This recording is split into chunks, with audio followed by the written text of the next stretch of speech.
போன வீடியோல நம்ம மசில் கிராம்ஸ் பத்தி பார்த்தோம். ஸோ அதுல ஒரு காமன் டயட் வாழைப்பழம், அதோட யூஸ்ஃபுல்னஸ் பத்தி இப்போ ஒரு 10 விஷயங்கள் பார்க்கலாம்.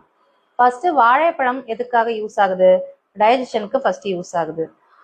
அது மட்டும் இல்லாம நம்ம உடம்புல சின்ன சின்ன காயங்களை, புண்களை ஆத்த வைக்க தன்மையும் அதுக்கு இருக்குது. அதுல மெயினா விட்டமின் B6ன்ற விஷயம் இருக்கு. ஸோ B6 வந்து நம்ம நரம்பு பகுதிகளுக்கு முக்கியமான ஒரு விட்டமினா இருக்கும். அது மட்டும் இல்லாம நம்மளோட எனர்ஜியை பூஸ்டிங் பண்ணதுக்கு அந்த பனானா ஹெல்ப் பண்ணுது. பிளட் சர்க்குலேஷனை இம்ப்ரூவ் பண்ணுது. மெயினா நம்ம போன வீடியோல பார்த்த மாதிரி நைட் டைம்ல வர கிராம்ஸுக்கு ஹெல்ப் பண்ணுது. டீஹைட்ரேஷன், நம்ம உடம்புல இருக்க நீர் சக்தியை மெயின்டைன் பண்ணதுக்கு ஹெல்ப் பண்ணுது. முக்கியமா பொட்டாசியம், மெக்னீசியம்ன்ற ஒரு எலக்ட்ரோலைட்டை அது நிறைய சப்ளிமெண்ட் பண்ணுது.